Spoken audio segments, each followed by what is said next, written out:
Dragon Ball ada 7 biji. Okay, siapakah Noh Salleh? Noh Salleh adalah seorang anak kampung yang telah berhijrah dan mencari nasib di Kuala Lumpur dan alhamdulillah dikurniakan kenalan dan rezeki yang alhamdulillah boleh sampai ke sini.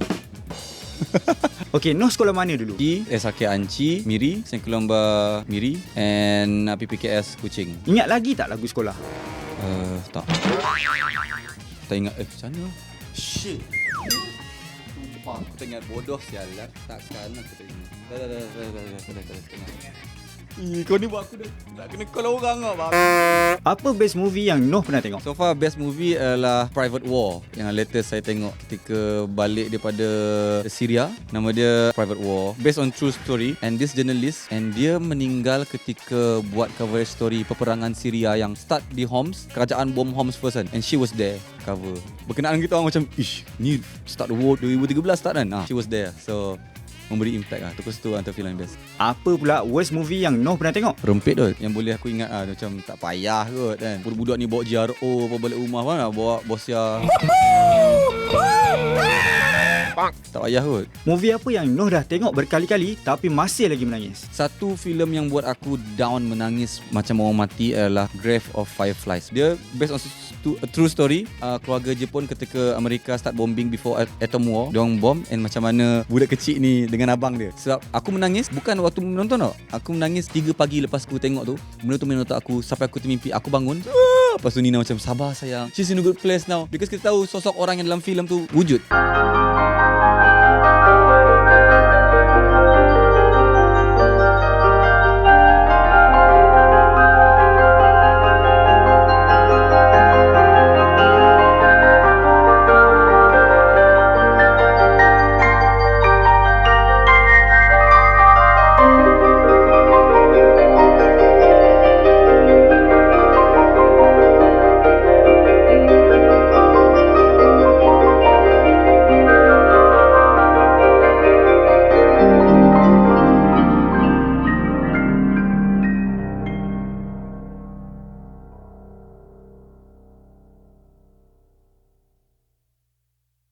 Okay, bila Noh dengan nama Miss Nina je, apa benda pertama yang terlintas dekat fikiran Noh? Ustazah.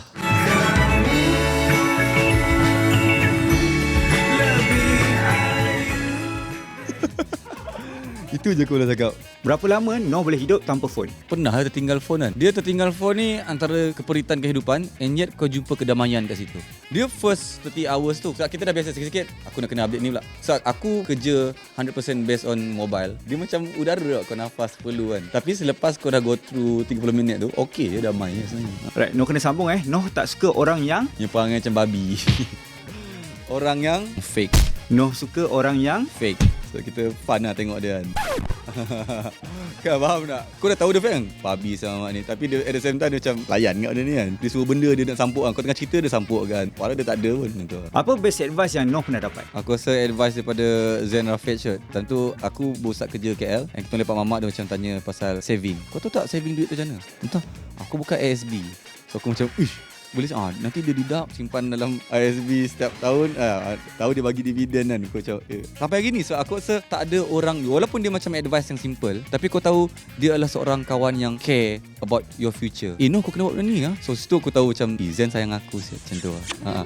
Satu aku rasa advice tu daripada seorang abang tu macam simple, and yet kau tahu dia care tu. Apa pula best advice yang Noh nak bagi ke orang? Best advice aku adalah untuk band-band baru yang selalu tanya hujan, macam mana dia besar macam hujan. Aku selalu cakap, check nama itu korang. Are you in it for the industry? Are you in it for your craft, for your art, or in it for the after party dalam band ni sebab fame yang kau tengok hujan dah tua whatever, tapi kau tak tengok struggle dia. Aku rasa tu tak payah kot.